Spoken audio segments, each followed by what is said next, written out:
So I work for an organization called the USGIF Foundation. It's a not-for-profit, a 501c3. We don't do any lobbying. What we do is we serve and support the geospatial intelligence community, which is the military-industrial complex that Eisenhower warned us about back in 1960. Now, this is a really interesting thing because I refer to myself as a former hippie college professor, in that I'm a former college professor. I'm still kind of a hippie politically. Here's some of our strategic partners. Our organization has 200 member organizations. We do events. We started out doing events in 2004. That's the origin of our organization. Here at the bottom, we were organizing something called WhereCamp, but our friends at O'Reilly had some objection to our using Where, so that was a thing that's going to be resurrected next year. But we have a GeoINT symposium, we have GeoINT Community Week, and we're working on developing additional events. Why? Because what you're doing in the Where community is incredibly important to the future, not just of our nation, but the entire world, because this is the future that you're dealing with. The Where community is the future. Things that we do scholarships. We're up to $100,000 a year in scholarships. I'll have information with me tomorrow about that if you know people that are interested in scholarships at all levels. Why are we doing this? It's a workforce development issue. What we want to do is we want to infuse geospatial science and technology capabilities across the entire workforce. So some of us specialize, some of us don't. You are the revolutionaries. If you've been to the Penn State Public Broadcasting site and seen this Geospatial Revolution trailer or some of the videos, they do a remarkable job of telling what I always had a struggle doing. And things are changing. You know, we had the Arab Spring a year ago. A lot of it was reported to be driven by social media. And there are a lot of people that are developing ways to extract information, to harvest information, open source information in different parts of the world. Here's an example from ESRI, developed an app last spring so that you could see in real time how people were posting things to Ushahidi, YouTube, they were doing tweets, other versions of this, captured Facebook reports and so forth. Here are the elements of GeoINT. Geospatial intelligence, GeoINT, that's government speak for geospatial intelligence. So all of these different aspects, and we're missing the tradecraft down there at the bottom, are part of this. So it's the full array of geospatial science and technology, everything from sensors and platforms, imagery and processing, features, and so forth. The definition of GeoINT, there's a government definition. These are some colleagues at Penn State who developed this one.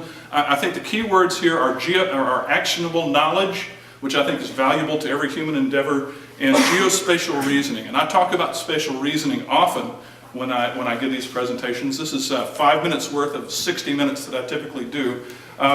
So Howard Gardner's a psychologist who developed this idea, this theory of multiple intelligences. I know I can say this because of Mike Goodchild. I borrowed this from Mike Goodchild some time ago. But we have these spatial abilities, these innate spatial abilities, and it's remarkable. The University of London has done studies of cab drivers. I don't know if you've been to London, but they are the best cabbies in the world. They spend 2, 3, 4, 5 years preparing going through a series of tests to learn the city. They call it the knowledge.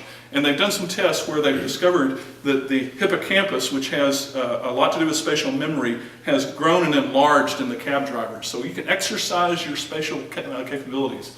A couple of examples of spatial reasoning, not just the story of John Snow, which is widely celebrated in both geography and also epidemiology, but things like the discovery of the structures of DNA molecules. This is a field that requires logic and creativity, left brain and right brain capabilities. And people working in this field can be exemplified by this next fellow who's going to pop up here in a second, a fellow named Scum Baxter. Some of you may be from my generation, many of you are not. Scum Baxter is a guitarist for Steely Dan when they first started, and when they went to a studio band only, he switched to the Doobie Brothers. And now he's a consultant to the geospatial intelligence community. And you'll see he has some interesting thoughts here about how technology can be used in unexpected ways. And we think that's a very important ability to be able to look at this. Here's some of the NGA, National Geospatial Intelligence Agency priorities. Online, on demand, the power of GeoINT in your hand. We're all geospatially enabled today. We are all sensors. We are collecting data and aggregating it. Other things on there, cloud computing, big data, things like that are very important to our community. And there.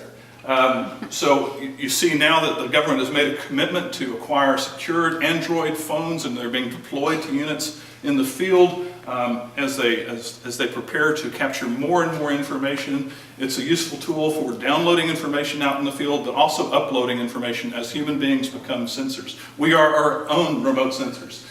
Human geography, I include this slide. This is R. Crumb. Some of you, if there are other former hippies in the audience, you might recognize R. Crumb from a 60s cartoonist. But the complexity of human geography, which has now become a really important area within government. There's a keen interest in human geography now. It's just now beginning to be exploited, and there's a lot of work to be done to determine how we figure out where we're going from here with human geography and capturing data.